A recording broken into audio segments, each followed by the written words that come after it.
how did a country that years ago didn't even have enough electricity for its homes today possess missiles with the range to reach the American continent?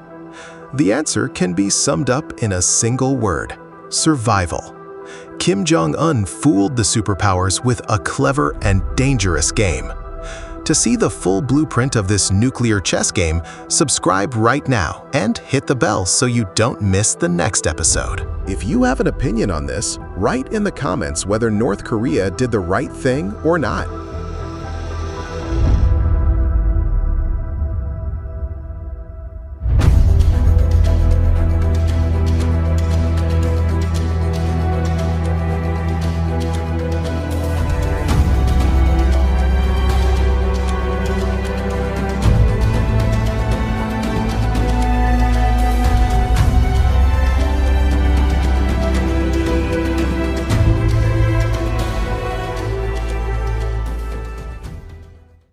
On the 6th of August 1945, Hiroshima in Japan was shaken by a tremendous jolt that forever changed the world. That jolt was nothing other than the complete destruction of an entire city by a nuclear bomb. After that terrifying explosion, all the leaders of the world were somehow shaken. Some were frightened, some became angry, and some were inspired. One of them was Kim Il-sung, who at that time was living in the northern part of the Korean peninsula. You might ask why I don't say North Korea, because at that time North Korea did not yet exist. This man was essentially a Korean who served in the Soviet Red Army, that is, a fervent communist who was fighting against the Japanese on the Korean peninsula. Although Kim Il-sung did not have much power in those days, he realized that if a country possessed the atomic bomb, it would become invincible. In short, time passed and we reached the year 1949. The Soviet Union, using information obtained from their spies in America, finally succeeded in testing their first nuclear bomb only 4 years after the United States. This move once again took the world into a new stage, because America's monopoly came to an end, and the world entered the bipolar era.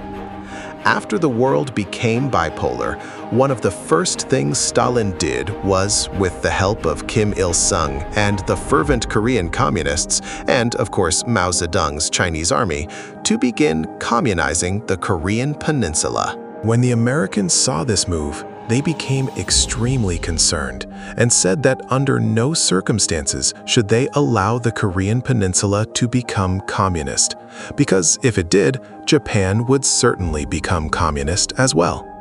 For that reason, American forces entered the Korean peninsula from the south, and the Korean War began. A deadly 3-year war that claimed the lives of more than 3 million people. In the end, it reached a stalemate. The peninsula was divided in two, and an armistice was signed. Actually, no official peace treaty has been signed, and this 83-year armistice still holds, which means the two Koreas are technically still at war with each other. Anyway, practically 2 separate countries have been formed, and the northern part fell into the hands of Kim Il-sung himself, a die-hard communist who was even more radical than Mao and Stalin themselves. Now, our discussion isn't about his radicalism or his method of governance. We want to know how they built the atomic bomb. From the very first day he took power, Kim Il-sung said they shouldn't do anything else. They just had to build the atomic bomb to survive. He negotiated with the Soviets and secured a series of scholarships to send North Korean students there to study nuclear physics. On the other hand, Soviet scientists came to North Korea to build the first nuclear reactor in an area between a valley and a mountain, the same place they call Yongbyon, 400 kilometers north of Pyongyang. Kim Il-sung was absolutely obsessed with the atomic bomb.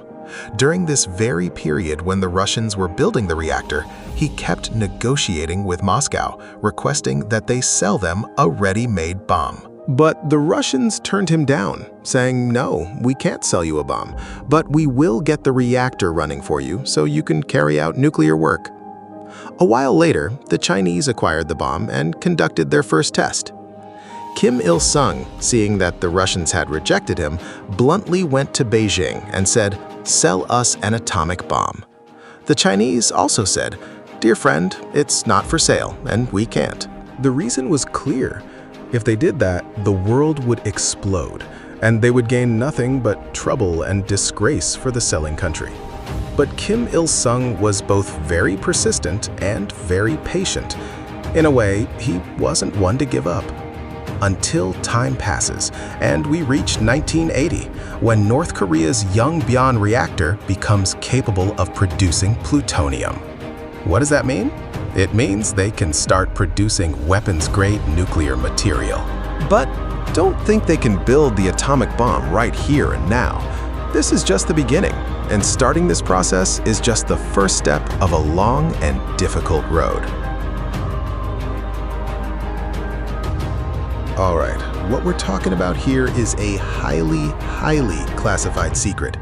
I mean, no one in the world still knows that North Korea is doing this. Well, maybe behind the scenes, some intelligence agencies might have caught a whiff of it, but generally speaking, nobody knows that they're moving forward quietly and under the radar. This project isn't at all like America's Manhattan Project, where they had unlimited funds and complete freedom to build the bomb in 3 or 4 years. These guys are scraping money together with great difficulty and pushing things forward as best they can. You surely know that their country is extremely poor, closed off in every way, and arguably the most communist nation on Earth. Anyway, time passes and we get to 1991, when their dear friend, the Soviet Union, collapses. At this point, North Korea's situation gets worse than ever. Not only do they lose their most important backer, but those billions of dollars in annual aid they used to receive are suddenly cut off. The economy, which had always been broken and impoverished, gets worse and worse after the Soviet collapse, to the point where widespread famine sets in and people are even forced to eat grass. But Kim Il-sung doesn't bat an eye. Despite all this misery and hunger in his country, he doesn't lose hope and says we must build the bomb, and then everything will be fine. It's worth mentioning that 6 years before the Soviet collapse, in 1985, North Korea had signed the Treaty on the Non-Proliferation of Nuclear Weapons, meaning they had declared themselves a country that uses nuclear energy for peaceful purposes and doesn't build bombs or anything like that. But nobody knows what's going on in the basements of Yongbyon, and they don't allow any of the inspectors from the International Atomic Energy Agency to enter the country and see what they're up to.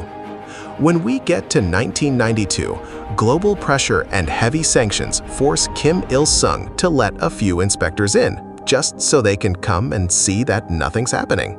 The inspectors point out several locations, go in, look around, and take pictures. But in their report to the agency, they write that everything looks suspicious. And as clear as day, these guys have produced weapons-grade plutonium and hidden it so we can't see it. That's when a big red flag went up for North Korea, signaling that they're building an atomic bomb and the world needs to stop them. In 1993, when that report came out, Kim Il-sung said, "You're slandering us," and threatened that if you keep this up, we'll withdraw from the Treaty on the Non-Proliferation of Nuclear Weapons, so we don't have to answer to anyone anymore. In short, his relations with the world became completely tense. That's why Jimmy Carter, the former United States president, decided to go to North Korea as a private citizen and mediate. He went there and met with Kim Il-sung. Carter had a few proposals. He told him, "Give up your plutonium, and in return, we'll give you oil and come build new power plants for you." But those words didn't get through to Kim Il-sung, because underground, he was already reaching his goal, building the atomic bomb. He heard Carter's proposals, but said neither yes nor no, and sort of signaled that they were still negotiating, just to keep the case open. A year after these events, in 1994, Kim Il-sung dies at the age of 82, and his son, Kim Jong-il, becomes the new leader.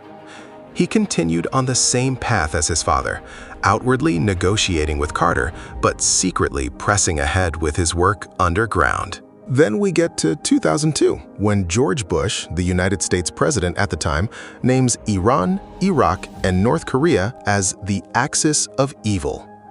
This remark both infuriated and worried Kim Jong-il because he thought America was planning to attack him. In effect, Bush's move drew a line through Carter's negotiations with North Korea and made Kim Jong-il even more determined to build the bomb. A few months later, on January 10, 2003, North Korea becomes the first country in the world to withdraw from the Treaty on the Non-Proliferation of Nuclear Weapons. After this massive uproar around the world, the Chinese wanted to somehow resolve the issue, so they set up a six-party talks involving North Korea, South Korea, the United States, Japan, Russia, and China itself. China wanted to settle the matter in a way that would keep the situation on the Korean peninsula from getting any worse. Well, North Korea's dictator leader doesn't really care about these negotiations and meetings. He appears to show up at the table, but he always speaks ambiguously and never gives straight answers. That's because his father had advised him that if you don't build the atomic bomb, you are doomed to perish.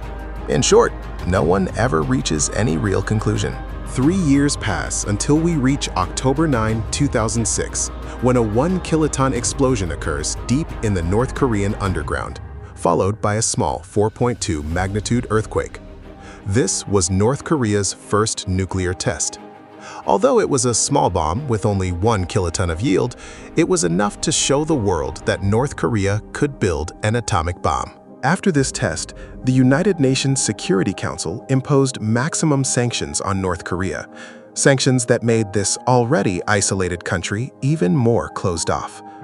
Behind these sanctions, most other countries also condemned the act, but Kim Jong-il responded by saying it was a self-defense measure they had needed. Not long after, just 3 years later, on May 25, 2009, North Korea conducted its second nuclear test, a 4-kiloton bomb that triggered a 4.7 magnitude earthquake in the country. And they didn't stop there. Between 2009 and 2017, they carried out 4 more nuclear tests, each more powerful than the last, so that the final bomb tested in 2017 had a yield of 300 kilotons and produced a 6.0 magnitude earthquake. It should be mentioned that in 2011, before these tests became increasingly powerful, Kim Jong-il died, and our chubby dictator, Kim Jong-un, came to power. This son continued the same doctrine of his father and grandfather.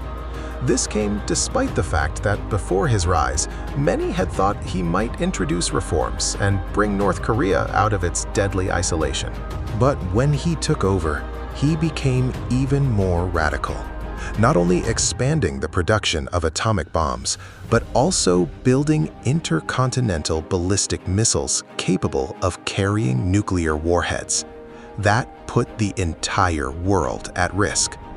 North Korea is one of the most closed-off and poorest countries in the world, yet it possesses the most advanced weapons of mass destruction. If you recall, in 2018, during Trump's first term, Kim Jong-un and Donald Trump had quite a heated exchange, but eventually decided to meet to de-escalate tensions.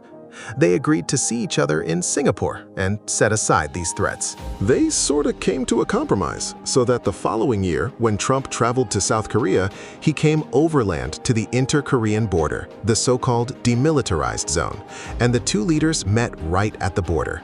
Trump even walked into North Korean territory, setting a record as the first sitting United States president to set foot in North Korea. But in the end, these summits didn't have much impact. North Korea continued its nuclear program, and sanctions and restrictions remain in place. Every year it adds to its arsenal, and currently it has between 50 and 60 ready atomic bombs. If you found this video interesting, I know just one person who needs to see it. That friend who thinks they know everything about North Korea. Send this video to them and see what they think. Now it's your turn. In your opinion, could the world have stopped North Korea from going nuclear? Or was this inevitable from the very beginning? Write your thoughts in the comments.